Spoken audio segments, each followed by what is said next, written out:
अस्सलाम वालेकुम स्टूडेंट्स, आज हम लोग चैप्टर नंबर 1 स्टार्ट करने लगे हैं, introduction to biostatistics and research method का, बाय मोहम्मद इब्राहिम।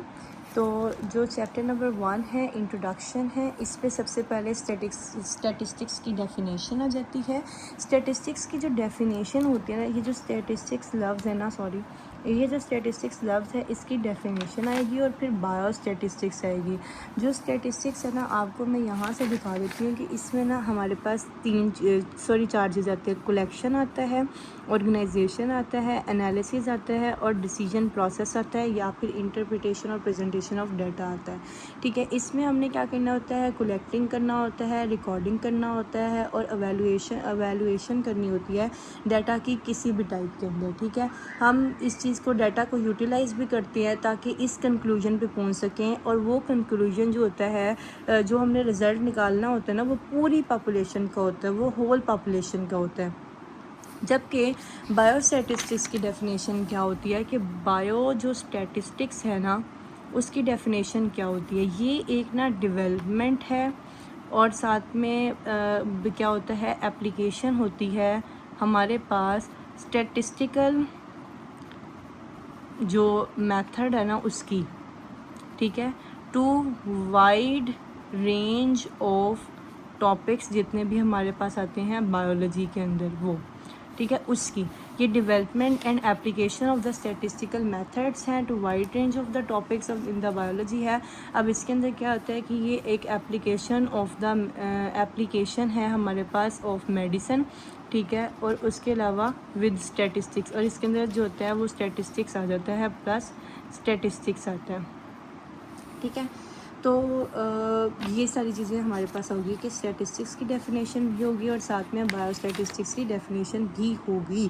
उसके बाद हमारे पास आता है कि आप क्यों स्टैटिस्टिक्स को स्टडी करते हो। ठीक है, ये एक मेन चीज़ आता है कि हम स्टैटिस्टिक्स को बेसिकली पढ़ते क्यों हैं, ताकि हमारा स्टैटिस्टिक्स को पढ़ने का मकसद क्या है कि हमने ना क्या करना होता है कि क्लियरली डिफाइन गोल हमने सेट करना होता है, जिससे जो कि इन्वेस्टिगेशन के लिए होता है। फिर क्या कलेक्ट करना है और कैसे कलेक्ट करना है, फिर आपने एक अप्रोप्रिएट जो स्टैटिस्टिकल मेथड था उसको अप्लाई करके डाटा में से इंफॉर्मेशन एक्सट्रैक्ट करनी है। देखो, एक्सट्रैक्ट इंफॉर्मेशन फ्रॉम डाटा एक स्टैटिस्टिकल मेथड को अप्लाई करके करना होता है, और फिर जो इंफॉर्मेशन इंटरप्रेट करनी है और रिजल्ट्स को निकाल देना है। अब इसमें क्या होता है, कलेक्शन ऑफ डाटा होती है, ऑर्गेनाइजेशन ऑफ डाटा होती है, एनालिसिस ऑफ डाटा होती है, डिसीजन प्रोसेस होता है। कलेक्शन ऑफ डाटा क्या होता है कि ये मेजरमेंट्स के थ्रू हम ये जो है वो करते हैं, मेजरमेंट्स करते हैं, काउंट करते हैं, किसी भी एक्सपेरिमेंट के थ्रू करते हैं, सर्वे करते हैं, उससे आपने डाटा को कलेक्ट कर लिया।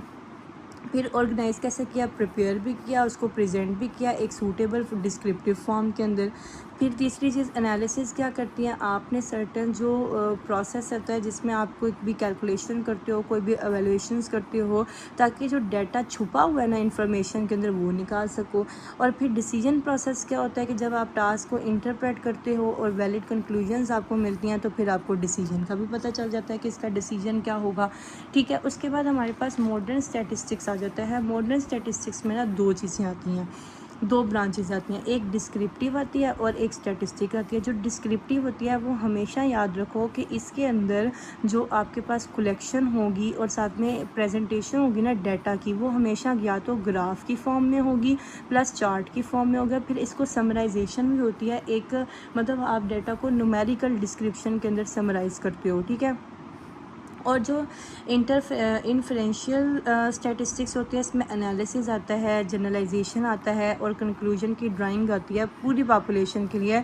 जैसे लॉ ऑफ प्रोबेबिलिटीज़ का इस्तेमाल करके कि आपको आगे जाके पता चलेगा एस्टिमेशन ऑफ अननोन है, टेस्टिंग ऑफ हाइपोथेसिस है। टेस्टिंग ऑफ हाइपोथेसिस आपका चैप्टर नंबर 14 है, और साथ में जो एस्टिमेशन है वो चैप्टर नंबर 8 है। तो वो जब हम पढ़ेंगे तो वो फिर मैं इसके अंदर आपको साथ साथ बताती रहूँगी।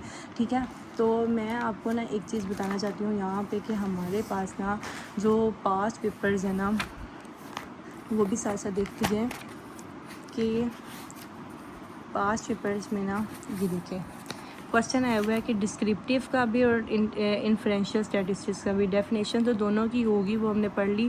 ये ऑर्गेनाइज करता है, एनालाइज करता है और प्रेजेंट करता है डाटा को एक मीनिंगफुल वे में। ये सिंपलर होता है, स्मॉलर सिंपल भी होता है, स्मॉल डाटा को लेता है और सिंपलर भी होता है। और इसके जो रिजल्ट होते हैं ना वो इंटायर डाटा सेट के लिए होते हैं, जितना हमने डाटा सेट सेलेक्ट किया होता है ना उसी के लिए इसके रिजल्ट्स होते हैं। जो एरर होते हैं वो कम होते हैं। इसमें मेजर ऑफ सेंट्रल टेंडेंसी है, चैप्टर नंबर 4 है आपका, स्पीड ऑफ डाटा है, ये सारी चीज़ें इसके अंदर आ जाती है। जो इन्फ्रेंशियल होता है ना, इसकी डेफिनेशन में बताया था कि लॉज ऑफ प्रोबेबिलिटीज़ को इस्तेमाल करके आप जनरलाइजेशन करते हो, एनालिसिस करते हो, ये सारी चीज़ें करते हो। तो ये क्या करता है, कंपेयर्स करता है, टेस्ट करता है और प्रेडिक्ट करता है डाटा को। लार्ज डाटा सेट लेता है और फिर एक पोर्शन जो पॉपुलेशन का होता है ना उसको, उसका रिजल्ट जो होता है ना उसको प्रेजेंट कर होता है। ये बहुत ज़्यादा कॉम्प्लेक्स होता है और ये जो होता है ना एरर इसमें बहुत ज़्यादा होते हैं और इसमें हाइपोथेसिस टेस्टिंग है, एनालिसिस ऑफ द वेरिएशन आ जाती है। तो ये आपका डिफरेंस एक इम्पॉर्टेंट है, इसके अंदर वो याद रखना। फिर उसके बाद हमारे पास आता है यूज़फुलनेस ऑफ द स्टैटिस्टिक्स। ठीक है, यूज़फुलनेस ऑफ स्टैटिस्टिक्स क्या होता है कि स्टैटिस्टिक्स ना हमें एक ऐसा मेथड प्रोवाइड करता है जिसमें हम बेसिकली क्या कर सकते हैं कि हम कोई भी इंफॉर्मेशन को कलेक्ट कर सकते हैं, जिसके उसके रिलेटेड कोई भी डाटा कलेक्ट कर सकते हैं और उसके रिलेटेड आप कोई भी वैलिड या फिर कोई भी रिलायबल इंफॉर्मेशन देख सकते हो, एक मीनिंगफुल मैनर के अंदर फिर उसको प्रेजेंट कर सकते हो। फंक्शन ऑफ स्टैटिस्टिक्स क्या होता है कि बेसिकली आपके पास किसी भी फैक्ट को न्यूमेरिकल फॉर्म में पेश करना, ठीक है, किसी भी कॉम्प्लेक्स डाटा को सिंप्लीफाई करना, वेरिएशन को मेजर करना, कोई भी वेरिएबल के अंदर अगर वेरिएशन आए उसको स्टडी करना, फोरकास्ट को मेजर करना, ठीक है। तो उसके अलावा आपके पास जो ट्रीटमेंट मेथड्स होते हैं, ठीक है, उसके जो न्यू ट्रीटमेंट मेथड्स हैं उसको डिटरमाइन करना, ड्रग की एफिकेसी को डिटरमाइन करना, रिलेशनशिप जो आपके पास क्लिनिकल करैक्टरिस्टिक्स का होता है या फिर डिफरेंट फैक्ट्स एंड फैक्टर्स का होता है उसको देखना, ठीक है। फिर डाटा को जो है वो कंपैरिजन करके इजी बनाना, अंडरस्टैंड करना और फिर रेंजेस ऑफ द क्लिनिक जो रेफरेंस रेंजेस होती हैं उसको डिटरमाइन करना। ये सारी चीज़ें आप पढ़ लीजिएगा, ये बहुत ईजी हैं। लिमिटेशंस के अंदर आता है कि ये कभी भी सिंगल इवेंट के लिए नहीं होता, सिंगल इंडिविजुअल के लिए नहीं होता, ये डील नहीं करता, ये एग्रीगेशन या होल के साथ डील करता है। लॉ ऑफ स्टैटिस्टिक्स जो होते हैं ग्रुप ऑफ ऑब्जर्वेशंस के ऊपर अप्लाई किया जाता है। स्टैटिस्टिकल रिजल्ट्स जो होते हैं वो वैलिड और ट्रू होते हैं और लॉन्ग टर्म के लिए होते हैं, ठीक है। ये कभी भी आपको पूरी स्टोरी नहीं बताता, हाँ जो चीज़ छुपी होती है ना, साइलेंट फीचर्स होते हैं, वो ज़रूर आपको बता देता है। क्वान्टिटेटिव क्वालिटेटिव के लिए बेस्ट होता है स्टैटिस्टिकल मेथड्स आप इस्तेमाल करते हो, ठीक है। उसके अलावा जो होते हैं ये हमारे पास इनअप्रोप्रिएट मेथड्स जो यूज़ करते हैं ना, उस वजह से इसके अंदर जो होती हैं बहुत सारी कंक्लूजन्स जो होती है गलत भी आ सकती हैं और नॉन स्किल यूज़र्स जब इसको इस्तेमाल करेंगे तो ये हमेशा मिसअप्रोप्रिएट होगा। और ये स्टैटिस्टिकल रीजनिंग हमेशा प्रोबेबिलिस्टिक होती है रादर देन डिटर्मिनिस्टिक, ठीक है। What is biostatistics? बायोस्टैटिस्टिक्स की मैंने पीछे डेफिनेशन बता दिया आपको कि ये हमारे पास डेवलपमेंट है, एप्लीकेशन है स्टैटिस्टिकल मेथड की, wide range of the topics of the biology के अंदर एप्लीकेशन ऑफ द मेडिसिन है और साथ में स्टैटिस्टिक्स है, ठीक है। और ऑफ बायोस्टैटिस्टिक्स आ जाती है फार्मेसी में, फार्माकोलॉजी के अंदर इस्तेमाल हो रही है, मेडिसिन में इस्तेमाल हो रही है, हॉस्पिटल मैनेजमेंट में हो रही है, बायोमेडिकल रिसर्च के अंदर हो रही है, मेडिकल लैब्स में होती है, पब्लिक हेल्थ के अंदर होती है और एपिडेमियोलॉजी इसके अंदर होती है, ठीक है।